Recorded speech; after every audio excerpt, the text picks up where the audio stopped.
ਭਲੀ ਸਤਿ ਸ੍ਰੀ ਅਕਾਲ ਜੀ ਆਇਆਂ ਨੂੰ। ਸਵਾਗਤ ਹੈ programme update California. Harjot Singh ji ਸਵਾਗਤ ਹੈ। ਸਤਿ ਸ੍ਰੀ ਅਕਾਲ। ਸਤਿ ਸ਼੍ਰੀ ਅਕਾਲ, ਧੰਨਵਾਦ ਜੀ ਆਇਆਂ ਨੂੰ। ਪੰਜਾਬੀ ਰੇਡੀਓ USA ਦੇ ਜਿੰਨੇ ਵੀ ਸਰੋਤੇ ਸਾਡੇ ਸਾਰੇ AM ਸਟੇਸ਼ਨਸ, FM ਸਟੇਸ਼ਨਸ, ਘਰਾਂ ਦੇ ਵਿੱਚ ਰੇਡੀਓ ਸੈਟਸ ਦੇ ਰਾਹੀਂ, ਟੈਲੀਫੋਨ ਦੇ ਰਾਹੀਂ, ਫੇਸਬੁੱਕ, YouTube ਤੇ ਲਾਈਵ ਦੇਖ ਰਹੇ ਹੋ, ਸੁਣ ਰਹੇ ਹੋ, ਸਾਰਿਆਂ ਨੂੰ ਜੀ ਆਇਆਂ ਨੂੰ ਤੇ ਬਹੁਤ ਹੀ ਪਿਆਰ ਤੇ ਸਤਿਕਾਰ ਭਰੀ ਸਤਿ ਸ਼੍ਰੀ ਅਕਾਲ ਸਰੋਤਿਓ। ਅੱਜ ਜੂਨ ਦੀ 23 ਤਰੀਕ ਆ, ਦਿਨ ਮੰਗਲਵਾਰ ਆ ਤੇ ਤੁਹਾਡੇ ਲਈ ਸ਼ਾਮ ਦਾ ਅਪਡੇਟ ਕੈਲੀਫੋਰਨੀਆ ਪ੍ਰੋਗਰਾਮ ਲੈ ਕੇ ਹਾਜ਼ਰ ਹੋਏ ਆ।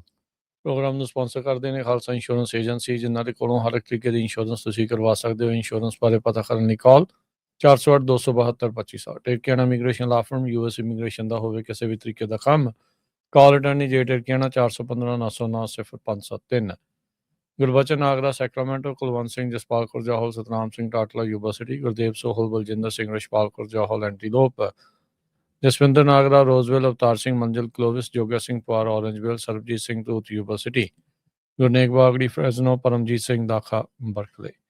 ਸਾਰਿਆਂ ਦਾ ਧੰਨਵਾਦ। ਤੁਸੀਂ ਵੀ ਇਸ ਪ੍ਰੋਗਰਾਮ ਨੂੰ ਸਪਾਂਸਰ ਕਰਨਾ ਹੋਵੇ ਸੰਪਰਕ ਕਰੋ 408-722-7698। ਜੀ, ਅੱਜ ਦੀਆਂ ਖਬਰਾਂ ਵੱਲ ਚੱਲੀਏ ਤੇ ਅੱਜ ਸੈਨੇਟ ਦੇ ਵਿੱਚ ਪਹਿਲੀ ਵਾਰੀ ਜਿਹੜੇ ਬਾਰ ਪਾਵਰ ਰੈਜ਼ੋਲੂਸ਼ਨ ਆ ਉਸ ਨੂੰ ਅਪਰੂਵ ਕੀਤਾ ਗਿਆ ਹੈਗਾ, ਤਾਂ ਕਿ ਜਿਹੜਾ US ਦਾ ਮਿਲਟਰੀ ਐਕਸ਼ਨ ਆ ਇਰਾਨ ਦੇ ਅਗੇਂਸਟ ਉਸ ਨੂੰ ਬਲੌਕ ਕੀਤਾ ਜਾ ਸਕੇ। ਇਹ 10ਵੀਂ ਵਾਰੀ ਸੀ ਸੈਨੇਟ ਨੇ ਜਦੋਂ ਟਰਾਈ ਕੀਤਾ ਹੈਗਾ ਤਾਂ ਕਿ ਜੰਗ ਨੂੰ ਜਿਹੜਾ ਰੋਕਿਆ ਜਾ ਸਕੇ। 50 ਦੇ ਮੁਕਾਬਲੇ 48 ਵੋਟਾਂ ਦੇ ਨਾਲ ਇਹ ਜਿਹੜਾ ਬਿੱਲ ਆ, ਇਹ ਜਿਹੜਾ ਰੈਜ਼ੋਲੂਸ਼ਨ ਆ, ਇਹ ਪਾਸ ਹੋਇਆ ਹੈਗਾ ਆ। ਇਹ ਰੈਜ਼ੋਲੂਸ਼ਨ ਹੈ ਤਾਂ ਸਿੰਬੋਲਿਕ ਹੀ ਆ, ਇਹਦਾ ਕੋਈ ਐਡਾ ਫੁੱਲ ਫੋਰਸ ਆਫ ਲਾ ਨਹੀਂ ਹੈਗਾ, ਪਰ ਜੋ ਰਿਪਬਲਿਕਨ ਲਾ ਮੇਕਰਸ ਦੇ ਵਿੱਚ ਵੀ ਜਿਹੜੇ ਉਹਨਾਂ ਦੇ ਕੋਲ ਵੀ ਕੰਸਰਨ ਹੈਗੇ ਆ, ਦੋਨੋਂ ਹੀ ਹਾਊਸ ਤੇ ਸੈਨੇਟ ਦੇ ਵਿੱਚ ਇਸ ਜੰਗ ਨੂੰ ਲੈ ਕੇ, ਤੇ ਉਹ ਜਿਹੜੇ ਆ ਉਹਨਾਂ ਦੀ ਫਰਸਟ੍ਰੇਸ਼ਨ ਬਾਹਰ ਆਈ ਹੈਗੀ ਆ। ਕਹਿੰਦੇ ਵੀ ਟਾਈਮ ਆਫਟਰ ਟਾਈਮ ਜਿਹੜੇ majority of the senate Republicans ਆ ਉਹ ਟਰੰਪ ਉਹਨਾਂ ਦੇ ਨਾਲ ਹੀ ਰਹੇ ਇਸ ਜੰਗ ਦੇ ਦੌਰਾਨ,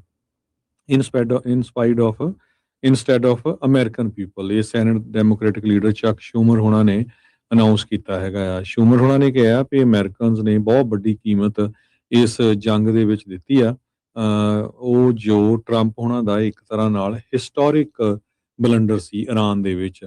ਸੋ ਇਹ ਹਿਸਟਰੀ ਬੁੱਕਸ ਦੇ ਵਿੱਚ one of the worst foreign policy ਵੱਲੋਂ ਜਾਣਿਆ ਜਾਊਗਾ। ਪਿਛਲੇ ਸਮਿਆਂ ਦੇ ਵਿੱਚ ਵੀ ਕਈ ਵਾਰੀ ਵਾਰ ਪਾਵਰ ਰੈਜ਼ੋਲੂਸ਼ਨਸ ਨੂੰ ਲੈ ਕੇ ਪਾਸ ਕਰਨ ਦੀ ਕੋਸ਼ਿਸ਼ ਕੀਤੀ ਗਈ ਸੀ, ਪਰ ਇਸ ਵਾਰੀ ਇਹ ਜਿਹੜਾ ਰੈਜ਼ੋਲੂਸ਼ਨ ਆ ਉਹ ਪਾਸ ਹੋ ਗਿਆ ਜੀ। ਅਗਲੀ ਖਬਰ ਸਾਰੇ ਜਾਣੇ ਬਹੁਤ ਧਿਆਨ ਦੇ ਨਾਲ ਸੁਣਨ। ਗ੍ਰੀਨ ਕਾਰਡ ਹੋਲਡਰਸ ਦੇ ਲਈ ਇਹ ਬੜੀ ਅਹਿਮ ਆ। ਸੁਪਰੀਮ ਕੋਰਟ ਨੇ ਅੱਜ ਇੱਕ ਰੂਲਿੰਗ ਦਿੱਤੀ ਆ, ਇੱਕ ਫੈਸਲਾ ਸੁਣਾਇਆ ਆ, ਜਿਸ ਦੇ ਨਾਲ ਗ੍ਰੀਨ ਕਾਰਡ ਹੋਲਡਰਸ ਦੇ ਉੱਤੇ ਅਸਰ ਪਊਗਾ। ਖਾਸ ਕਰਕੇ ਉਹ ਗ੍ਰੀਨ ਕਾਰਡ ਹੋਲਡਰਸ ਜਿਨ੍ਹਾਂ ਦੇ ਉੱਤੇ ਕਿਸੇ ਨਾ ਕਿਸੇ ਤਰੀਕੇ ਦਾ ਕੋਈ ਦੋਸ਼ ਲੱਗਾ ਹੋਇਆ ਆ, ਕ੍ਰਾਈਮ ਦੇ ਲਈ ਸਿਰਫ ਉਹਨਾਂ ਨੂੰ ਅਕਿਊਜ਼ ਕੀਤਾ ਆ, ਤੇ ਚਾਹੇ ਅਦਾਲਤ ਦੇ ਵਿੱਚ ਉਹ ਕੇਸ ਚੱਲ ਰਿਹਾ ਹੋਵੇ। ਯੂਨਾਈਟਿਡ ਸਟੇਟਸ ਨੇ ਇਮੀਗ੍ਰੇਸ਼ਨ ਲਾ ਦੇ ਵਿੱਚ ਜਿਹੜਾ ਅੱਜ ਇੱਕ ਪੁਰਾਣਾ 2012 ਦੇ ਮਾਮਲਾ ਕੇਸ ਜਿਹੜਾ ਉਹ ਚੱਲ ਰਿਹਾ ਸੀ, ਉਸ ਦੇ ਵਿੱਚ ਫੈਸਲਾ ਸੁਣਾਇਆ ਆ। ਮੁਕ ਚੋਈ ਲੂ ਇੱਕ ਗ੍ਰੀਨ ਕਾਰਡ ਹੋਲਡਰ ਸੀ। 2012 ਦਾ ਇਨਸੀਡੈਂਟ ਆ, ਚਾਈਨਾ ਤੋਂ ਇਹ ਵਾਪਸ ਆ ਰਿਹਾ ਸੀ। ਬਾਰਡਰ ਦੇ ਉੱਤੇ ਜਿਹੜਾ ਅਫਸਰ ਆ ਉਸਨੇ ਦੇਖਿਆ ਵੀ ਇਸ ਉੱਤੇ ਕ੍ਰਿਮੀਨਲ ਚਾਰजेस ਲੱਗੇ ਹੋਏ ਆ, ਵੀ ਇਸ ਨੇ ਕਾਊਂਟਰਫੀਟ ਟ੍ਰੇਡਮਾਰਕ ਸ਼ਾਰਟਸ ਜਿਹੜੀਆਂ ਨਿਕਰਾਂ ਆ ਨਕਲੀ ਬਣਾ ਕੇ ਕਿਸੇ ਕੰਪਨੀ ਦੀਆਂ ਉਹ ਉੱਥੇ ਵੇਚ ਰਿਹਾ ਸੀਗਾ। ਇਹ ਉਹਦੇ ਤੇ ਕਥਿਤ ਦੋਸ਼ ਆ, ਉਹ ਅਜੇ ਪ੍ਰੂਵ ਨਹੀਂ ਸੀ ਹੋਏ, ਸਿਰਫ ਉਸ ਦੇ ਉੱਤੇ ਦੋਸ਼ ਲੱਗੇ ਹੋਏ ਸੀ। ਪਰ ਉੱਥੇ ਜਿਹੜਾ ਅਫਸਰ ਬੈਠਾ ਸੀ, ਬਾਰਡਰ ਪੈਟਰੋਲ ਏਜੰਟ ਸੀ, ਉਸਨੇ ਕਿਹਾ ਵੀ ਇਹ ਤੇਰਾ ਭਾਈ ਕ੍ਰਾਈਮ ਇਨਵੋਲਵਿੰਗ ਮੋਰਲ ਟਰਪੀਚਿਊਡ ਹੈਗਾ ਆ। ਉਦੋਂ ਕੀ ਹੋਇਆ, ਉਸਨੇ ਬਾਰਡਰ ਪੈਟਰੋਲ ਏਜੰਟ ਨੇ ਗ੍ਰੀਨ ਕਾਰਡ ਜਿਹੜਾ ਉਸਦਾ ਕਨਫਿਸਟੀਕੇਟ ਕਰ ਲਿਆ, ਆਪਣੇ ਕੋਲ ਰੱਖ ਲਿਆ, ਤੇ ਉਸ ਨੂੰ ਐਜ਼ ਏ ਅਰਾਈਵਿੰਗ ਏਰੀਅਨ ਪੈਰੋਲ ਦੇ ਉੱਤੇ ਜਿਹੜਾ ਉਹ ਛੱਡ ਦਿੱਤਾ, ਰਾਦਰ ਦੈਨ ਉਸ ਨੂੰ ਗ੍ਰੀਨ ਕਾਰਡ ਹੋਲਡਰ ਜਾਂ ਪਰਮਾਨੈਂਟ ਰੈਜ਼ੀਡੈਂਟ ਦੇ ਤੌਰ ਦੇ ਉੱਤੇ। ਫਿਰ ਇਸਨੇ ਵੀ ਕੇਸ ਕੀਤਾ ਲਾਓ ਨੇ। ਉਹਨੇ ਕਿਹਾ ਵੀ ਸਰਕਾਰ ਕਲੀਅਰਲੀ ਤੇ ਕਨਵਿੰਸਿੰਗ ਐਵੀਡੈਂਸ ਕਰੇ ਵੀ ਜਿਹੜਾ LPR ਆ ਉਹ ਇਸ ਸਟੈਟੂਟਰੀ ਜਿਹੜੀ ਐਕਸਪੈਕਟੇਸ਼ਨਸ ਦੇ ਵਿੱਚ ਉਹ ਆਉਂਦਾ ਆ। ਇਸ ਤੋਂ ਪਹਿਲਾਂ ਵੀ ਇਸ ਦੇ ਜਿਹੜੇ ਰੈਜ਼ੀਡੈਂਸੀ ਦੇ ਰਾਈਟ ਆ ਬਾਰਡਰ ਦੇ ਉੱਤੇ ਜਿਹੜੇ ਉਹ ਖੋਲੇ ਜਾਣ। ਲੋਅਰ ਜਿਹੜਾ ਕੋਰਟ ਆ, ਹੇਠਲੀ ਅਦਾਲਤ ਆ, ਉਸ ਨੇ ਮੁਕ ਚੋਈ ਲੂ ਆ ਉਸ ਦੇ ਹੱਕ ਦੇ ਵਿੱਚ ਫੈਸਲਾ ਸੁਣਾਇਆ, ਪਰ ਅੱਜ ਸੁਪਰੀਮ ਕੋਰਟ ਨੇ ਉਸ ਫੈਸਲੇ ਨੂੰ ਬਦਲ ਦਿੱਤਾ ਆ। 3 ਦੇ ਮੁਕਾਬਲੇ 6 ਜਿਹੜੇ ਜਸਟਿਸਿਸ ਆ ਪਾਰਟੀਜ਼ਨ ਲਾਈਨ ਦੇ ਉੱਤੇ ਕੰਜ਼ਰਵੇਟਿਵ ਮੈਜੋਰਟੀ ਨੇ ਇਹਦੇ ਹੱਕ ਖੋਣ ਦੇ ਲਈ। ਤੇ ਜਿਹੜੇ ਡਿਸੈਂਟ ਕਰ ਰਹੇ ਸੀ ਲਿਬਰਲ ਜਸਟਿਸ, ਉਹਨਾਂ ਨੇ ਕਿਹਾ ਵੀ ਨਹੀਂ, ਇਸ ਤਰੀਕੇ ਦੇ ਨਾਲ ਨਹੀਂ ਹੋਣਾ ਚਾਹੀਦਾ ਸੀ। ਉਹ ਫੈਸਲਾ ਜਿਹੜਾ ਉਹ ਸੁਣਾਇਆ ਆ। ਸੋ ਅੱਜ ਸੁਪਰੀਮ ਕੋਰਟ ਦੇ ਫੈਸਲੇ ਦੇ ਨਾਲ ਇਹ ਪੱਕੀ ਮੋਹਰ ਲੱਗ ਗਈ ਵੀ ਜੇ ਤੁਸੀਂ ਗ੍ਰੀਨ ਕਾਰਡ ਹੋਲਡਰ ਆ, ਤੁਹਾਡੇ ਉੱਤੇ ਕਿਸੇ ਤਰੀਕੇ ਦਾ ਕ੍ਰਾਈਮ ਆਫ ਮੋਰਲ ਟਰਪੀਟਿਊਡ ਲੱਗੇ ਆ, ਦੋਸ਼ ਜਿਹੜੇ ਉਹ ਲੱਗੇ ਆ, ਜ਼ਰੂਰੀ ਨਹੀਂ ਆ ਵੀ ਅਜੇ ਉਹ ਪੂਰੇ ਕਨਵਿਕਟ ਜਿਹੜੇ ਉਸਦੇ ਵਿੱਚ ਹੋਏ ਹੋ ਸਕਦੇ ਹੋਵੋ, ਜ਼ਰੂਰੀ ਨਹੀਂ ਆ ਵੀ ਕਨਵਿਕਟ ਹੋਏ ਹੋਵੋ, ਪਰ ਕਹਿੰਦੇ ਵੀ ਬਾਰਡਰ ਪੈਟਰੋਲ ਏਜੰਟਸ ਦੇ ਕੋਲ ਇਹ ਹੁਣ ਕਹਿ ਲੋ ਵੀ ਉਹ ਪਾਵਰ ਆ ਗਈ ਆ ਵੀ ਜੇ ਕੋਈ ਉਹ ਜਿਹੜਾ ਕ੍ਰਾਈਮ ਆਫ ਮੋਰਲ ਟਰਪੀਟਿਊਡ ਵਾਲਾ ਬੰਦਾ ਉਹਨਾਂ ਦੇ ਮੂਹਰੇ ਆਉਂਦਾ ਆ ਤੇ ਗ੍ਰੀਨ ਕਾਰਡ ਉਸਦਾ ਜਿਹੜਾ ਉਹ ਰੱਖ ਲਿਆ ਜਿਹੜਾ ਉਹ ਜਾਵੇਗਾ। ਸੋ ਇਹ ਜਿਹੜਾ ਮੈਜੋਰਟੀ ਓਪੀਨੀਅਨ ਆ ਜਿਹੜੇ ਜਸਟਿਸ ਕਲੈਰੈਂਸ ਥਾਮਸ ਆ ਉਹਨਾਂ ਨੇ ਜਿਹੜਾ ਇਸ ਦੇ ਹੱਕ ਦੇ ਵਿੱਚ ਲਿਖਿਆ। ਜਿਹੜਾ ਡਿਸੈਂਟਿੰਗ ਸੀਗਾ ਓਪੀਨੀਅਨ ਉਹ ਜਸਟਿਸ ਜੈਕਸਨ ਨੇ ਇਸ ਦੇ ਵਿੱਚ ਲਿਖਿਆ। ਉਹਨਾਂ ਨੇ ਆਰਗਿਊ ਕੀਤਾ ਵੀ ਇਹ ਜਿਹੜਾ ਲੀਗਲ ਰੂਲ ਆ ਇਹ ਪ੍ਰਜ਼ਿਊਮ ਕਰਦਾ ਹੈ ਵੀ ਗ੍ਰੀਨ ਕਾਰਡ ਹੋਲਡਰ ਰਿਟੇਨ ਕਰਦਾ ਹੈ ਉਹ ਆਪਣੇ rights unless government actively border ਦੇ ਉੱਤੇ ਪ੍ਰੂਵ ਕਰ ਸਕੇ ਵੀ ਨਹੀਂ ਇਸ ਦੇ ਜਿਹੜੇ ਹੱਕ ਆ ਉਹ ਨਹੀਂ ਬਣਦੇ। ਸੋ ਇਦਾਂ ਲੱਗ ਰਿਹਾ ਵੀ ਅਮਰੀਕਾ ਨਹੀਂ, ਆਪਾਂ ਨਾਰਥ ਕੋਰੀਆ ਦੀਆਂ ਗੱਲਾਂ ਜਿਹੜੀਆਂ ਉਹ ਇਸ ਮੌਕੇ ਕਰ ਰਹੇ ਆ। ਤੁਹਾਡੇ ਗ੍ਰੀਨ ਕਾਰਡ ਹੋਲਡਰ ਹੁੰਦੇ ਹੋਏ ਵੀ ਤੁਹਾਡੇ ਰਾਈਟ ਉਹ ਸਿੱਕੇ ਜਿਹੜੇ ਉਹ ਹੁਣ ਇਸ ਟਾਈਮ ਇੱਥੋਂ ਜੇ ਉਤੋਂ ਦੇਖਿਆ ਜਾਵੇ ਤਾਂ ਉਹ ਲੱਗਦਾ ਆ। ਹੁਣ ਕ੍ਰਾਈਮ ਇਨਵੋਲਵਿੰਗ ਮੋਰਲ ਟਰਪੀਟਿਊਡ ਇੱਕ ਲੀਗਲ ਟਰਮ ਆ ਜਿਸ ਦੇ ਵਿੱਚ ਕਈ ਤਰੀਕੇ ਦੇ ਜਿਹੜੇ ਕ੍ਰਾਈਮ ਆ ਉਹ ਆਉਂਦੇ ਆ ਜਿਹੜੇ ਕਿ ਮੋਰਲ ਸਟੈਂਡਰਡਸ ਆਫ ਕਮਿਊਨਿਟੀ ਦੇ ਹਿਸਾਬ ਦੇ ਨਾਲ ਮੰਨੇ ਜਿਹੜੇ ਉਹ ਜਾਂਦੇ ਹੈਗੇ ਆ। ਫਰਾਡ, ਗ੍ਰੈਂਡ ਥੈਫਟ, ਫੋਰਜਰੀ, ਰੋਬਰੀ, ਆਰਸਨ, ਇਹ ਜਿਹੜੇ ਆ ਉਹ ਕ੍ਰਾਈਮ ਅਗੇਂਸਟ ਜਿਹੜੇ ਪ੍ਰਾਪਰਟੀ ਆ ਉਹ ਇਸ ਦੇ ਵਿੱਚ ਆਉਂਦੇ ਆ। Crime against persons, murder, manslaughter, voluntary manslaughter, kidnapping, aggravated assault, spousal abuse, authority ਦੇ ਉਲਟ bribery, perjury, counterfeiting, harbouring a fugitive, family ਤੇ sexual offence, bigamy, sexual assault, statutory rape, child abuse. ਜੇ ਤੁਹਾਡੇ ਉੱਤੇ ਇਦਾਂ ਦਾ ਕੋਈ ਵੀ ਦੋਸ਼ ਲੱਗਾ ਹੋਇਆ ਆ, ਅਕਿਊਜ਼ਡ ਹੋ, ਨਾ ਕਿ ਜਿਹੜਾ ਕਿ ਤੁਹਾਨੂੰ ਜਿਹੜਾ ਉਹ ਉਹਨਾਂ ਨੇ ਕਨਵਿਕਟ ਕੀਤਾ, ਜੇ ਅਕਿਊਜ਼ਡ ਵੀ ਹੋ ਤੇ ਬਾਰਡਰ ਦੇ ਏਜੰਟ ਨੂੰ ਲੱਗਦਾ ਵੀ ਹਾਂ ਇਹ CIMT ਦੇ ਅੰਡਰ ਆਉਂਦਾ ਆ ਕ੍ਰਾਈਮ ਇਨਵੋਲਵਿੰਗ ਮੋਰਲ ਟਰਪੀਟਿਊਡ, ਤਾਂ ਤੁਹਾਡਾ ਗ੍ਰੀਨ ਕਾਰਡ ਉੱਥੇ ਰੱਖ ਲਿਆ ਜਾਵੇਗਾ। ਤੁਹਾਨੂੰ ਅਰਾਈਵਿੰਗ ਏਲੀਅਨ ਦੇ ਤੌਰ ਦੇ ਉੱਤੇ ਇੱਥੇ ਪੈਰੋਲ ਦੇ ਉੱਤੇ ਤਾਂ ਭਾਵੇਂ ਉਹ ਛੱਡ ਦੇਣ ਤੇ ਪਰ ਉਸ ਦੇ ਵਿੱਚ ਉਸ ਤੋਂ ਬਾਅਦ ਤੁਹਾਡੇ ਉੱਤੇ ਇਮੀਗ੍ਰੇਸ਼ਨ ਦਾ ਜਿਹੜਾ ਉਹ ਕੇਸ ਆ ਫਿਰ ਤੋਂ ਚੱਲੇਗਾ ਤੇ ਹੋ ਸਕਦਾ ਹੈ ਵੀ ਜੇ ਉਹ ਚੀਜ਼ਾਂ ਪ੍ਰੂਵ ਕਰ ਦਿੰਦੇ ਆ, ਸਰਕਾਰ ਪ੍ਰੂਵ ਕਰ ਦਿੰਦੀ ਆ ਤੇ ਤੁਹਾਨੂੰ ਬਾਅਦ ਚ ਡਿਪੋਰਟ ਕੀਤਾ ਜਾ ਸਕਦਾ ਆ। ਸੋ ਇਹ ਬਹੁਤ ਵੱਡਾ ਜਿਹੜਾ ਅੱਜ ਇੱਕ ਫੈਸਲਾ ਆਇਆ ਆ ਇਮੀਗ੍ਰੇਸ਼ਨ ਦੇ ਨਾਲ ਜੁੜਿਆ ਹੋਇਆ, ਜਿਸ ਦੇ ਵਿੱਚ ਗ੍ਰੀਨ ਕਾਰਡ ਹੋਲਡਰਸ ਜਿਨ੍ਹਾਂ ਨੂੰ ਜਿਹੜੇ ਕਿ ਅਕਿਊਜ਼ਡ ਆ ਕ੍ਰਾਈਮ ਜਿਹੜੇ ਆ ਆਫ ਮੋਰਲ ਟਰਪੀਟਿਊਡ ਦੇ, ਉਹਨਾਂ ਦਾ ਗ੍ਰੀਨ ਕਾਰਡ ਵਾਪਸ ਲਿਆ ਜਾ ਸਕਦਾ ਆ ਬਾਰਡਰ ਦੇ ਉੱਤੇ ਹੀ ਜਦੋਂ ਕਿਸੇ ਤੁਸੀਂ ਹੋਰ ਮੁਲਕ ਤੋਂ ਵਾਪਸ ਅਮਰੀਕਾ 'ਚ ਦਾਖਲ ਹੋ ਰਹੇ ਹੈਗੇ ਆ।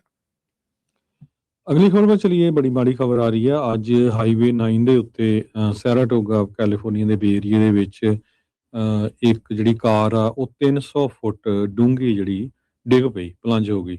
ਫਾਇਰ ਫਾਈਟਰਸ ਨੇ ਕਿਹਾ ਵੀ ਕੱਲ ਰਾਤੀ 9:30 ਵਜੇ ਦੇ ਕਰੀਬ ਉਹਨਾਂ ਨੂੰ ਕਾਲ ਆਈ ਵੀ 300 ਫੁੱਟ ਇੱਕ ਕਲਿਫ ਤੋਂ ਹਾਈਵੇ ਦੇ ਉੱਤੇ ਜਿਹੜੀ ਕਾਰ ਆ ਉਹ ਡਿੱਗ ਚੁੱਕੀ ਆ। ਤੇ ਜਦੋਂ ਉਹਨਾਂ ਨੇ ਬਾਅਦ ਦੇ ਵਿੱਚ ਕੱਢਣ ਦੀ ਕੋਸ਼ਿਸ਼ ਕੀਤੀ, CHP ਦੇ ਇਨਵੈਸਟੀਗੇਟਰਸ ਨੇ ਦੱਸਿਆ 21 ਸਾਲਾਂ ਦਾ ਜਿਹੜਾ ਡਰਾਈਵਰ ਸੀ ਯੂਬਾ ਸਿਟੀ ਦਾ, ਉਸਨੇ ਕੰਟਰੋਲ ਲੌਸਟ ਕਰ ਲਿਆ 2024 BMW M3 ਦਾ।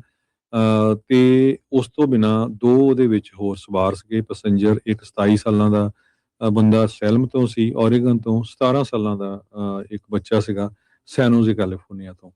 ਸੋ ਹਾਈਵੇ 9 ਕਾਫੀ ਲੰਮਾ ਸਮਾਂ ਜਿਹੜਾ ਆ 3 ਘੰਟੇ ਤੋਂ ਵੱਧ ਦੋਨੋਂ ਸਾਈਡ 'ਚ ਬਲੌਕ ਰਿਹਾ ਤੇ ਇਨਵੈਸਟੀਗੇਸ਼ਨ ਹਜੇ ਵੀ ਚਾਲੂ ਆ। ਤੇ ਹਜੇ ਤੱਕ ਜਿਹੜੇ ਨਾਮ ਆ ਉਹ ਉਹਨਾਂ ਨੇ ਜਿਹੜੇ 3 ਜਣਿਆਂ ਦੀ ਜਿਨ੍ਹਾਂ ਦੀ ਮੌਤ ਹੋਈ ਆ ਉਹ ਡਿਸਕਲੋਜ਼ ਨਹੀਂ ਕੀਤੇ ਹੈਗੇ।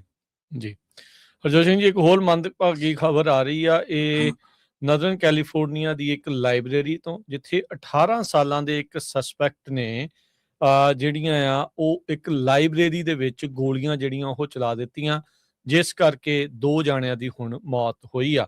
ਕਹਿੰਦੇ ਵੀ ਜਿਹੜਾ ਸ਼ੂਟਿੰਗ ਸਸਪੈਕਟ ਆ ਇਹਨੇ ਪਹਿਲਾਂ ਲਾਇਬ੍ਰੇਰੀ 'ਚ ਨੂੰ ਆ ਕੇ ਸਕੋਪ ਆਊਟ ਕੀਤਾ, ਫਿਰ ਉਹ ਵਾਪਸ ਆਇਆ, ਸ਼ਾਟਗਨ ਲੈ ਕੇ ਆਇਆ ਤੇ ਉੱਥੇ ਉਸਨੇ ਗੋਲੀਆਂ ਚਲਾਈਆਂ। ਇਹ ਚੀਕੋ ਜਿਹੜਾ ਸ਼ਹਿਰ ਆ ਯੂਬਾ ਸਿਟੀ ਤੋਂ ਅਪ ਨਾਰਥ, ਉੱਥੋਂ 1-2 ਘੰਟੇ ਦੀ ਮਿਲਾ ਦਾ ਦੂਰੀ ਦੇ ਉੱਤੇ ਹੈਗਾ ਆ। ਉੱਥੇ ਇਹ ਘਟਨਾ ਜਿਹੜੀ ਉਹ ਵਾਪਰੀ ਆ। ਚੀਕੋ ਪੁਲਿਸ ਦੇ ਜਿਹੜੇ ਚੀਫ ਬਿਲੀ ਐਲਡਰਿਜ, ਉਹਨਾਂ ਨੇ ਕਿਹਾ ਵੀ ਜਿਹੜੇ ਗਨ ਸ਼ਾਟਸ ਆ ਤੇ ਜਿਹੜੀਆਂ ਚੀਕਾਂ ਆ ਉਹ ਸੁਣੀਆਂ ਜਾ ਸਕਦੀਆਂ ਸੀਗੀਆਂ। ਇਹ ਕੱਲ ਸ਼ਾਮ ਦੀ ਗੱਲ ਆ, 911 ਜਦ ਕਾਲ ਆਈ ਆ। ਚੀਕੋ ਬ੍ਰਾਂਚ ਜਿਹੜੀ ਲਾਇਬ੍ਰੇਰੀ ਆ, ਬਿਊਟ ਕਾਉਂਟੀ ਦੀ ਲਾਇਬ੍ਰੇਰੀ ਦਾ ਇੱਕ ਜਿਹੜਾ ਹਿੱਸਾ ਸੀ, ਤੇ ਉਦੋਂ ਜਿਹੜਾ ਇਹ ਚੀਜ਼ ਵਾਪਰੀ ਆ। ਕਾਲ ਹੋਣ ਤੋਂ 2 ਮਿੰਟਾਂ ਦੇ ਵਿੱਚ ਵਿੱਚ ਪੁਲਿਸ ਜਿਹੜੀ ਆ ਉੱਥੇ ਪਹੁੰਚ ਗਈ ਸੀਗੀ ਤੇ ਕਹਿੰਦੇ ਵੀ ਇਹਦੇ ਨਾਲ ਬਾਅਦ ਦੇ ਵਿੱਚ ਕਸਟਡੀ ਦੇ ਵਿੱਚ ਉਸਨੂੰ 4 ਮਿੰਟਾਂ ਦੇ ਵਿੱਚ ਲੈ ਲਿਆ ਗਿਆ ਸੀ। ਜਿਹੜਾ ਸਸਪੈਕਟ ਆ ਉਹਨੇ ਇੱਕ ਬੰਦਾ ਜਿਹੜਾ ਐਂਟਰੈਂਸ ਦੇ ਉੱਤੇ ਸੀ ਲਾਇਬ੍ਰੇਰੀ 'ਚ, ਉਹਦੀ ਲੱਤ ਦੇ ਵਿੱਚ ਗੋਲੀ ਮਾਰੀ। ਫਿਰ ਉਸ ਤੋਂ ਬਾਅਦ 'ਚ ਉਸ ਦੇ ਸਿਰ ਦੇ ਵਿੱਚ ਜਿਹੜੀ ਉਸਨੇ ਗੋਲੀ ਜਿਹੜੀ ਉਹ ਮਾਰੀ। ਸਿਡ ਪਟੇਲ ਜਿਹੜੇ ਸਪੈਸ਼ਲ ਏਜੰਟ ਨੇ FBI ਸੈਕਰਾਮੈਂਟੋ ਆਫਿਸ ਦੇ, ਉਹਨਾਂ ਨੇ ਜਿਹੜੀ ਉਹ ਜਾਣਕਾਰੀ ਜਿਹੜੀ ਉਹ ਦਿੱਤੀ ਆ। ਉਹਨਾਂ ਨੇ ਕਿਹਾ ਫਿਰ ਉਸ ਬੰਦੇ ਨੇ ਸ਼ਾਟਗਨ ਦੇ ਨਾਲ ਜਦੋਂ ਅੰਦਰ ਵੜਿਆ ਤੇ ਉਸਨੇ ਇੱਕ ਹੋਰ ਬੰਦੇ ਦੇ ਸਿਰ ਦੇ ਵਿੱਚ ਗੋਲੀ ਜਿਹੜੀ ਉਹ ਮਾਰੀ। ਸੋ ਬਹੁਤ ਹੀ ਵਾਇਲੈਂਟ ਅਟੈਕ ਕੱਲ ਦਾ ਜਿਹੜਾ ਉਹ ਹੋਇਆ ਤੇ ਇਸ ਟਾਈਮ ਲੋਕਲ ਪੁਲਿਸ ਦੇ ਨਾਲ ਜਿਹੜੀ FBI ਆ ਉਸ ਦੀ ਇਨਵੈਸਟੀਗੇਸ਼ਨ ਕੀਤੀ ਜਾ ਰਹੀ ਆ। ਅਧਿਕਾਰੀਆਂ ਨੇ ਜਿਹੜੇ ਦੋਨੋਂ ਮ੍ਰਿਤ ਹੋਏ ਨੇ ਲੋਕ, ਵਿਕਟਮ ਪੀੜਤ, ਉਹਨਾਂ ਦੀ ਸ਼ਨਾਖਤ ਕੀਤੀ ਹੈ। 46 ਸਾਲਾ ਜੇਕਬ ਹੱਲ ਤੇ 74 ਸਾਲਾ ਰੋਬਰਟ ਜੌਨਸਨ ਉਹਨਾਂ ਦਾ ਨਾਮ ਦੱਸਿਆ ਗਿਆ ਆ। ਇੱਕ ਹੋਰ ਬੱਚਾ, ਉਸ ਨੂੰ ਮਾਈਨਰ ਇੰਜਰੀ ਦੇ ਨਾਲ ਹਸਪਤਾਲ 'ਚ ਦਾਖਲ ਕਰਾਇਆ ਗਿਆ ਸੀ। ਉਸ ਬੱਚੀ ਦਾ ਨਾਮ ਅਜੇ ਤੱਕ ਉਹਨਾਂ ਨੇ ਨਹੀਂ ਦੱਸਿਆ ਹੈਗਾ। ਜਿਹੜਾ ਸਸਪੈਕਟ ਆ, ਕਹਿੰਦੇ ਵੀ ਬਾਅਦ ਦੇ ਵਿੱਚ ਉੱਥੋਂ ਲਾਇਬ੍ਰੇਰੀ ਦੀ ਬੈਕ ਦੇ ਵਿੱਚੋਂ ਉਹ ਭੱਜ ਗਿਆ ਸੀਗਾ ਤੇ ਉਸ ਤੋਂ ਬਾਅਦ ਦੇ ਵਿੱਚ ਜਿਹੜੇ ਹੋਰ ਐਨਫੋਰਸਮੈਂਟ ਪਰਸਨਲ ਆ ਜੋ ਪਿੱਛੇ ਉਸ ਨੂੰ ਲੱਭ ਰਹੇ ਸੀ, ਉਸ ਨੂੰ ਉਹਨਾਂ ਨੇ ਗ੍ਰਿਫਤਾਰ ਕਰ ਲਿਆ ਹੈਗਾ ਆ। ਸੋ ਲੱਖ ਕੁ ਬੰਦਾ ਰਹਿੰਦਾ ਹਰਜੋਤ ਸਿੰਘ ਜੀ ਜਿਹੜੀ ਚੀਕੋ ਸ਼ਹਿਰ ਦੇ ਵਿੱਚ, ਤੇ ਲਾਇਬ੍ਰੇਰੀ 'ਚ ਇਦਾਂ ਦੀ ਜਿਹੜੀ ਘਟਨਾ ਵਾਪਰੀ ਆ। ਕੀ ਮੋਟਿਵ ਸੀ, ਕਿਉਂ ਉਸਨੇ ਇਹ ਕੀਤਾ, ਇਹਦੇ ਬਾਰੇ ਜਿਹੜਾ ਆ ਉਸ ਤੇ ਉਹਦੀ ਜਿਹੜੀ ਜਾਂਚ ਆ ਉਹ ਇਸ ਟਾਈਮ ਚੱਲ ਰਹੀ ਹੈਗੀ ਆ। ਪਰ ਬਹੁਤ ਹੀ ਦਿਲ ਕੰਬਾਊ ਤੇ ਪੂਰੀ ਕਮਿਊਨਿਟੀ ਨੂੰ ਹਿਲਾਉਣ ਵਾਲੀ ਜਿਹੜੀ ਖਬਰ ਆ ਇਹ ਚੀਕੋ ਤੋਂ ਆ ਰਹੀ ਆ। ਜਿਹੜਾ ਸਸਪੈਕਟਡ ਗਨਮੈਨ ਆ, ਉਹ ਇਹ ਸਸਪੈਕਟ ਕੀਤਾ ਜਾ ਰਿਹਾ ਵੀ ਉਹ ਇਨਫਲੂਐਂਸ ਹੋਇਆ ਸੀ 1999 ਦੇ ਵਿੱਚ, ਜਦੋਂ ਕੋਲੰਬਾਈਨ ਹਾਈ ਸਕੂਲ ਦੇ ਵਿੱਚ ਸ਼ੂਟਿੰਗ ਹੋਈ ਸੀ। ਉਸ ਵੱਲ ਦੇਖ ਕੇ 18 ਸਾਲਾਂ ਦਾ ਬ੍ਰੈਡਲੀ ਸਕੌਟ, ਉਹਦਾ ਕੋਈ ਕਨੈਕਸ਼ਨ ਨਹੀਂ ਲਾਇਬ੍ਰੇਰੀ ਨਾਲ, ਨਾ ਹੀ ਵਿਕਟਮਸ ਦੇ ਨਾਲ। ਸਿਰਫ ਇਹ ਬੇਵਕੂਫੀ ਸੀ। ਕੋਲੰਬਾਈਨ ਸਟਾਈਲ ਉਸਨੇ ਜਿਹੜੀ ਮਾਸ ਸ਼ੂਟਿੰਗ ਕਰਨੀ ਸੀ। ਅਗਲੀ ਖਬਰ ਵੱਲ ਚੱਲੀਏ ਤੇ ਅਲੀ ਬਾਬਾ, ਤੁਹਾਨੂੰ ਸਾਰਿਆਂ ਨੂੰ ਪਤਾ ਵੀ ਚਾਈਨਾ ਦੀ ਇੱਕ ਬਹੁਤ ਵੱਡੀ ਟੈਕਨੋਲੋਜੀ ਤਾਂ ਈ-ਕਮਰਸ ਜਾਇੰਟ ਹੈਗੀ ਆ। ਉਸਨੇ ਹੁਣ US ਗਵਰਨਮੈਂਟ ਨੂੰ ਸੂ ਕੀਤਾ ਹੈਗਾ ਵੀ ਜਿਹੜੀ US ਗਵਰਨਮੈਂਟ ਆ ਉਸਨੇ ਚਾਈਨਾ ਦੀਆਂ 8 ਤੋਂ ਵਧਾ ਕੇ 188 ਜਿਹੜੀਆਂ ਕੰਪਨੀਆਂ ਆ, ਐਂਟੀਟੀਜ਼ ਆ, ਉਹਨਾਂ ਨੂੰ ਬਲੈਕ ਲਿਸਟ ਕਰ ਦਿੱਤਾ ਆ ਤੇ ਉਸ ਬਲੈਕ ਲਿਸਟ ਦੇ ਵਿੱਚ ਅਲੀ ਬਾਬਾ ਕੰਪਨੀ ਨੂੰ ਵੀ ਕੀਤਾ ਗਿਆ ਹੈਗਾ। ਸੋ ਉਹਦੇ ਵਿੱਚ ਜੋ ਅਮਰੀਕਾ ਦੀ ਸਰਕਾਰ ਆ ਉਹ ਇਹ ਕਹਿ ਰਹੇ ਆ ਵੀ ਇਹ ਜਿਹੜੀਆਂ ਸਾਰੀਆਂ ਕੰਪਨੀਆਂ ਆ, ਡਿਪਾਰਟਮੈਂਟ ਆਫ ਡਿਫੈਂਸ ਜੋ ਚਾਈਨਾ ਦੀ ਹੈਗੀ ਆ ਉਹਦੇ ਨਾਲ ਕਨੈਕਟਡ ਹੈਗੀਆਂ ਆ। ਪਰ ਅਲੀ ਬਾਬਾ ਕੰਪਨੀ ਵਾਲੇ ਕਹਿੰਦੇ ਵੀ ਸਾਡਾ ਚਾਈਨਾ ਦੀ ਡਿਫੈਂਸ ਦੇ ਨਾਲ ਕੋਈ ਲੈਣਾ ਦੇਣਾ ਨਹੀਂ ਤੇ ਅਸੀਂ ਇੱਕ ਇੰਡੀਪੈਂਡੈਂਟ ਕੰਪਨੀ ਹੈਗੀ ਆ। ਬਹੁਤ ਵੱਡੀ ਕੰਪਨੀ ਆ, ਜਿੱਦਾਂ ਈਵੇ ਆ ਇਦਾਂ ਅਲੀ ਬਾਬਾ ਜੀ। ਅਗਲੀ ਜਿਹੜੀ ਹਰਜੋਤ ਸਿੰਘ ਦੀ ਗੱਲ ਕਰਦੇ ਜਾਈਏ, ਆਪਾਂ ਸਵੇਰੇ ਯੂਰਪ ਵਾਲੀ ਖਬਰ ਕੀਤੀ ਸੀ ਵੀ ਐਕਸਟ੍ਰੀਮ ਹੀਟ ਦੇ ਨਾਲ ਉੱਥੇ ਪੂਰੀ ਤਰ੍ਹਾਂ ਦੁਨੀਆ ਜਿਹੜੀ ਉਹ ਹਿੱਲੀ ਹੋਈ ਆ। ਉੱਥੇ ਕਲਾਈਮੇਟ ਚੇਂਜ ਦੀ ਇੱਕ ਈਵੈਂਟ ਕਰਾਉਣੀ ਜਾਣੀ ਸੀ ਐਕਸਟ੍ਰੀਮ ਹੀਟ ਦੇ ਉੱਤੇ, ਤੇ ਉਸ ਨੂੰ ਹੀ ਕੈਂਸਲ ਕਰਨਾ ਪੈ ਗਿਆ, ਉਹ ਵੀ ਐਕਸਟ੍ਰੀਮ ਹੀਟ ਤੇ ਜਿਹੜਾ ਉਹ ਕਰਕੇ। ਇੱਕ ਈਵੈਂਟ ਜਿਸ ਦਾ ਨਾਮ ਹੀ extreme heat improving governance and strengthening action around the world, ਇਹ ਲੰਡਨ ਸਕੂਲ ਆਫ ਇਕਨੋਮਿਕਸ ਦੇ ਵਿੱਚ ਰੱਖੀ ਗਈ ਸੀ ਤੇ ਇਹਨਾਂ ਨੇ ਕੈਂਸਲ ਕਰ ਦਿੱਤੀ ਜਦ ਉੱਥੇ ਦੇ ਮੈਟ ਆਫਿਸ ਨੇ ਰੇਅਰ ਰੈੱਡ ਵੈਦਰ ਵਾਰਨਿੰਗ ਆ ਉਹ ਗ੍ਰੇਟਰ ਲੰਡਨ ਦੇ ਵਿੱਚ ਇਸ਼ੂ ਕੀਤੀ ਸੀ, ਕਿਉਂਕਿ ਟੈਂਪਰੇਚਰ 40 ਡਿਗਰੀ ਸੈਲਸੀਅਸ ਤੋਂ ਪਾਰ ਜਿਹੜੇ ਆ ਉਹ ਜਿਹੜੇ ਹੋ ਜਾਣੇ ਸੀ। ਆਰਗੇਨਾਈਜ਼ਰਸ ਨੇ ਕਿਹਾ ਵੀ ਕੂਲਿੰਗ ਮੈਕੈਨਿਜ਼ਮ ਦੀ ਘਾਟ ਸੀਗੀ ਵੈਨਿਊ ਦੇ ਉੱਤੇ, ਤੇ ਸਾਨੂੰ ਇਹ ਡਰ ਸੀਗਾ ਵੀ ਜਿਹੜੇ ਲੋਕ ਉੱਥੇ ਆਉਣੇ ਆ ਕਿਤੇ ਉਹਨਾਂ ਨੂੰ ਹੀ ਹੀਟ ਸਟ੍ਰੋਕ ਨਾ ਹੋ ਜਾਵੇ, ਇਸ ਕਰਕੇ ਉਹਨਾਂ ਨੂੰ ਹੁਣ ਕੈਂਸਲ ਜਿਹੜਾ ਉਹ ਕਰਨਾ ਪਿਆ ਆ। ਐਕਸਪਰਟਸ ਕਹਿ ਰਹੇ ਆ ਵੀ ਇਹ ਖੁਦ ਇਵੈਂਟ ਨੂੰ ਕੈਂਸਲ ਕਰਨਾ ਇਸ ਚੀਜ਼ ਨੂੰ ਐਮਫਸਾਈਜ਼ ਕਰਦਾ ਆ ਵੀ ਐਕਸਟ੍ਰੀਮ ਹੀਟ ਨੂੰ ਲੈ ਕੇ ਆਪਾਂ ਨੂੰ ਤੇ ਸਰਕਾਰਾਂ ਨੂੰ ਤੇ ਲੋਕਾਂ ਨੂੰ ਜਿਹੜਾ ਉਹ ਤਿਆਰੀ ਰੱਖਣੀ ਜਿਹੜੀ ਉਹ ਚਾਹੀਦੀ ਆ। ਸੋ ਐਕਸਟ੍ਰੀਮ ਹੀਟ ਉੱਤੇ ਹੋਣ ਵਾਲੀ ਇਵੈਂਟ ਐਕਸਟ੍ਰੀਮ ਹੀਟ ਕਰਕੇ ਕੈਂਸਲ ਕਰਨੀ ਪੈ ਗਈ। ਅਗਲੀ ਖਬਰ ਵੱਲ ਚੱਲੀਏ। ਫ੍ਰਿਜਨੋ ਦੀ ਕੌਂਸਲ ਨੇ $2.6 ਬਿਲੀਅਨ ਦਾ ਜਿਹੜਾ ਬਜਟ ਆ ਉਹ ਪਾਸ ਕਰ ਦਿੱਤਾ ਆ ਤੇ $35 ਮਿਲੀਅਨ ਦਾ ਜਿਹੜਾ ਡੈਫਿਸਿਟ ਹੋਊਗਾ। ਇਹਦੇ ਵਿੱਚ ਕਈ ਜਿਹੜੀਆਂ ਨਾਨ ਪ੍ਰੋਫਿਟਸ ਆ ਉਹਨਾਂ ਨੂੰ ਵੀ ਜਿਹੜੇ ਪੈਸੇ ਦਿੱਤੇ ਗਏ ਹੈਗੇ ਆ। ਕਹਿੰਦੇ ਵੀ ਲੋਕਲ ਗਵਰਨਮੈਂਟ ਦੇ ਵਿੱਚ ਤੇ ਕਹਿੰਦੇ ਵੀ ਆਊਟਸਾਈਡ ਜਿਹੜੇ ਕੋਰ ਫੰਕਸ਼ਨਸ ਆ ਉਹਨਾਂ ਨੂੰ ਲੈ ਕੇ ਜੋ ਇਹ ਬਜਟ ਆ ਇਹ ਤਿਆਰ ਕੀਤਾ ਗਿਆ ਹੈਗਾ। ਜੋ ਉੱਥੇ ਦੇ ਮੇਅਰ ਹੈਗੇ ਆ ਡਾਇਰ, ਉਹਨਾਂ ਨੇ ਇਹ ਦੱਸਿਆ ਹੈ। ਡਾਇਰ ਦੇ ਬਜਟ ਦੇ ਵਿੱਚ ਕਾਫੀ ਨਾਨ ਪ੍ਰੋਫਿਟ ਆਰਗੇਨਾਈਜੇਸ਼ਨਸ ਵੀ ਹੈਗੀਆਂ ਆ ਤੇ ਸਿਟੀ ਦਾ ਬਜਟ ਕਹਿੰਦੇ ਭਈ ਇਕੱਲੀਆਂ ਜ਼ਰੂਰਤਾਂ ਤੇ ਨਹੀਂ ਡਿਪੈਂਡ ਕਰ ਸਕਦਾ ਹੈਗਾ। ਸੋ ਹੁਣ $35 ਮਿਲੀਅਨ ਦਾ ਡੈਫਿਸਿਟ ਹੋਊਗਾ ਪਰ $2.6 ਬਿਲੀਅਨ ਦਾ ਬਜਟ ਅਪਰੂਵ ਕਰ ਦਿੱਤਾ ਗਿਆ। ਅਗਲੀ ਜਿਹੜੀ ਹਰਜੋਤ ਸਿੰਘ ਜੀ ਗੱਲ ਕਰਦੇ ਜਾਈਏ, ਐਲਏ ਦੇ ਵਿੱਚ ਇੱਕ ਜਿਹੜਾ ਵੇਅਰ ਹਾਊਸ ਨੂੰ ਲੱਗੀ ਅੱਗ ਆ ਉਹ ਲਗਾਤਾਰ ਕਈ ਦਿਨਾਂ ਤੋਂ ਵੱਧ ਰਹੀ ਆ, ਜਿਸ ਕਰਕੇ ਉੱਥੇ ਲਗਾਤਾਰ ਧੂੰਆਂ ਹੋ ਰਿਹਾ ਆ, ਰਾਖ ਜਿਹੜੀ ਉੱਡ ਰਹੀ ਆ ਤੇ 에ਅਰ ਕੁਆਲਿਟੀ ਦੇ ਇਸ਼ੂ ਜਿਹੜੇ ਉਹ ਆ ਰਹੇ ਆ। ਅਧਿਕਾਰੀਆਂ ਨੇ ਉਸ ਦੇ ਨਜ਼ਦੀਕ ਵੇਅਰ ਹਾਊਸ ਤੇ ਰਹਿੰਦੇ ਲੋਕਾਂ ਨੂੰ 에ਅਰ ਕੁਆਲਿਟੀ ਇਸ਼ੂਜ਼ ਦੇ ਬਾਰੇ ਜਿਹੜਾ ਉਹ ਜਾਣੂ ਕਰਵਾ ਰਹੇ ਆ, ਵਾਰਨਿੰਗਸ ਜਿਹੜੀਆਂ ਉਹ ਦੇ ਰਹੇ ਆ। ਲਾਸ ਐਂਜਲਸ ਦਾ ਵੇਅਰ ਹਾਊਸ ਪਿਛਲੇ ਤਕਰੀਬਨ 1 ਹਫ਼ਤੇ ਤੋਂ ਇੱਥੇ ਅੱਗ ਲੱਗੀ ਹੋਈ ਆ। ਟਿਊਜ਼ਡੇ ਦੀ ਮਾਰਨਿੰਗ ਨੂੰ ਜਿਹੜੀ fire boil height storage facility, ਜਿੱਥੇ ਕਿ ਫਰੋਜ਼ਨ ਫੂਡ ਸਟੋਰ ਕੀਤਾ ਜਾਂਦਾ ਆ, ਉਹ ਪਿਛਲੇ 1 ਹਫ਼ਤੇ ਤੋਂ ਜਿਹੜੀ ਉਹ ਧੁੱਖ ਰਹੀ ਹੈਗੀ ਆ।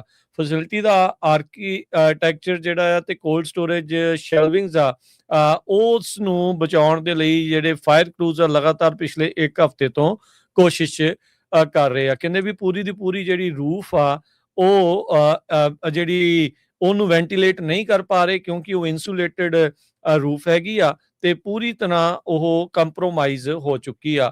ਸੋ ਕਹਿੰਦੇ ਵੀ ਤੁਸੀਂ ਇਹ ਹਿਸਾਬ ਲਾ ਲਓ ਵੀ ਜਿੱਦਾਂ 65 ਫੁੱਟ ਉੱਚੇ ਟਾਵਰਸ ਦੇ ਉੱਤੇ ਕੋਈ ਬੈਠਾ ਹੋਵੇ ਤੇ ਕਹਿੰਦੇ ਵੀ ਇਸ ਟਾਈਮ ਬਹੁਤ ਹੀ ਜ਼ਿਆਦਾ ਡੇਂਜਰਸ ਸਿਚੁਏਸ਼ਨ ਜਿਹੜੀ ਉਹ ਬਣੀ ਪਈ ਆ। ਤੇ ਕਹਿੰਦੇ ਵੀ ਜਿਹੜੇ ਜਿਹੜੇ ਲਾਸ ਐਂਜਲਸ ਫਾਇਰ ਡਿਪਾਰਟਮੈਂਟ ਵਾਲਿਆਂ ਨੇ ਕਿਹਾ, ਉਹਨਾਂ ਦੇ ਚੀਫ ਜੇਮੀ ਮੂਰ ਨੇ ਕਿਹਾ ਵੀ ਮੈਂ ਆਪਣੇ ਕੋਈ ਵੀ ਫਾਇਰ ਫਾਈਟਰ ਨੂੰ ਅੰਦਰ ਨਹੀਂ ਘੱਲਣਾ, ਕਿਉਂਕਿ ਉਹਦੇ ਇਹ ਨਹੀਂ ਪਤਾ ਵੀ ਉਹ ਤੋਂ ਛੱਤ ਡਿੱਗ ਪਵੇ ਜਾਂ ਅੰਦਰ ਕੀ ਸਥਿਤੀ ਜਿਹੜੀ ਉਹ ਹੋਵੇ ਜਿਹਦੇ ਨਾਲ ਇਸ ਨੂੰ ਨੁਕਸਾਨ ਜਿਹੜਾ ਉਹ ਪਹੁੰਚ ਸਕਦਾ ਆ। 85 ਮਿਲੀਅਨ ਪਾਉਂਡ ਦਾ ਜਿਹੜਾ ਫਰੋਜ਼ਨ ਫੂਡ ਆ ਇਸ ਫੈਸਿਲਿਟੀ ਦੇ ਵਿੱਚ ਸਟੋਰਡ ਸੀਗਾ। 17 ਜੂਨ ਦੀ ਜਿਹੜੀ ਉਹ ਅੱਗ ਲੱਗੀ ਹੋਈ ਆ ਤੇ ਉਸ ਨੂੰ ਬੁਝਾਉਣ ਦੀ ਕੋਸ਼ਿਸ਼ਾਂ ਜਿਹੜੀਆਂ ਉਹ ਚੱਲ ਰਹੀਆਂ ਆ। ਲਿਨੀਏਜ ਲੌਜਿਸਟਿਕਸ ਨਾਂ ਦਾ ਜਿਹੜਾ ਵੇਅਰ ਹਾਊਸ ਆ, ਜਿਸ ਵੇਅਰ ਹਾਊਸ ਨੂੰ ਜੋ ਆਪਰੇਟ ਕਰਦੇ ਆ ਤੇ ਉਹਨਾਂ ਨੇ ਸਟੇਟਮੈਂਟ ਜਿਹੜੀ ਉਹ ਜਾਰੀ ਕੀਤੀ ਆ ਵੀ ਟੈਸਟਿੰਗ ਚੱਲ ਰਹੀ ਆ ਤੇ ਕੰਟਰੈਕਟਰਸ ਦੇ ਦੁਆਰਾ ਕੋਸ਼ਿਸ਼ ਕੀਤੀ ਜਾ ਰਹੀ ਆ ਥਰਡ ਪਾਰਟੀ ਓਨਰਸ ਨੂੰ ਵੀ ਜਿਹੜਾ ਸੋਲਰ ਐਰੇ ਉੱਤੇ ਲੱਗਾ ਹੋਇਆ ਆ ਫੈਸਿਲਿਟੀ ਦੇ ਰੂਫ ਦੇ ਉੱਤੇ ਵੀ ਉਹ ਠੀਕ ਆ ਜਾਂ ਨਹੀਂ। ਕਹਿੰਦੇ ਵੀ ਕਿਸੇ ਵੀ ਤਰੀਕੇ ਦਾ ਕੋਈ ਖਤਰਨਾਕ ਮਟੀਰੀਅਲ ਇੱਥੇ ਸਟੋਰਡ ਨਹੀਂ ਸੀਗਾ ਤੇ ਇਸ ਟਾਈਮ ਹੁਣ ਜਿਹੜੀ ਉਹ ਕੋਸ਼ਿਸ਼ ਆ ਇਸ ਨੂੰ ਬੁਝਾਉਣ ਦੀ ਕੀਤੀ ਜਾ ਰਹੀ ਆ। ਸੋ ਕੈਲੀਫੋਰਨੀਆ ਦੇ ਗਵਰਨਰ ਨਿਊਸਮ, ਉਹਨਾਂ ਨੇ ਸਟੇਟ ਆਫ ਐਮਰਜੈਂਸੀ ਉਸ ਇਲਾਕੇ ਦੇ ਲਈ ਘੋਸ਼ਿਤ ਕੀਤੀ ਹੋਈ ਆ, ਜਿਸ ਦੇ ਨਾਲ ਜਿਹੜੇ ਹੋਰ ਰਿਸੋਰਸਿਸ ਆ ਇਹਨਾਂ ਨੂੰ ਮਦਦ ਦੇ ਲਈ ਉੱਥੇ ਘੱਲੇ ਜਾ ਰਹੇ ਆ। ਏਰੀਏ ਦੇ ਵਿੱਚ ਜਿਹੜੀ ਟੈਸਲਾ ਦੇ ਮੁਕਾਬਲੇ ਦੀ ਇੱਕ ਕੰਪਨੀ ਹੈਗੀ ਲੂਸਿਡ, ਉਹਨਾਂ ਨੇ ਇਹ ਕਿਹਾ ਵੀ ਉਹ 18% ਆਪਣੀ ਜਿਹੜੀ ਵਰਕਫੋਰਸ ਆ ਉਸ ਨੂੰ ਲੇ ਆਫ ਕਰਨ ਜਾ ਰਹੇ ਆ। ਇਹ ਇਲੈਕਟ੍ਰਿਕ ਵਹੀਕਲ ਮੇਕਰ ਆ Lucid, Saudi Arabia owned commission company ਹੈਗੀ ਆ। US ਸਿਕਿਉਰਿਟੀਜ਼ ਤੇ ਐਕਸਚੇਂਜ ਕਮਿਸ਼ਨ ਦੇ ਕੋਲ ਲੂਸਿਡ ਗਰੁੱਪ ਨੇ ਇਹ ਫਾਈਲ ਕੀਤਾ ਹੈ ਵੀ ਅਸੀਂ 18% ਵਰਕਫੋਰਸ ਰਿਡਕਸ਼ਨ ਕਰਨ ਜਾ ਰਹੇ ਹਾਂ। ਮੋਸਟਲੀ ਇਹਨਾਂ ਦੇ ਵਿੱਚ ਫੁੱਲ ਟਾਈਮ ਇੰਪਲਾਈਜ਼ ਆ, ਕੰਟਰੈਕਟਰਸ ਆ ਤੇ ਆਵਰਲੀ ਪ੍ਰੋਡਕਸ਼ਨ ਵਰਕਰਸ ਹੈਗੇ ਆ। ਇਹਦੇ ਨਾਲ ਕਹਿੰਦੇ ਵੀ $32 ਮਿਲੀਅਨ ਸੈਵਰੈਂਸ ਜਿਹੜਾ ਇੰਪਲਾਈ ਬੈਨੀਫਿਟਸ ਨੂੰ ਪੇ ਕਰਨਾ ਪਊਗਾ, ਪਰ ਓਵਰਆਲ $158 ਮਿਲੀਅਨ ਕੰਪਨੀ ਨੂੰ ਸੇਵਿੰਗ ਹੋਊਗੀ। ਕੰਪਨੀ ਨੇ ਇੱਕ ਚੀਫ ਆਪਰੇਟਿੰਗ ਆਫਿਸਰ ਦੀ ਜਿਹੜੀ ਪੋਜੀਸ਼ਨ ਆ ਉਹ ਵੀ ਜਿਹੜੀ ਉਹ ਵੀ ਕੱਟ ਆਫ ਕਰ ਦਿੱਤੀ ਹੈਗੀ ਆ।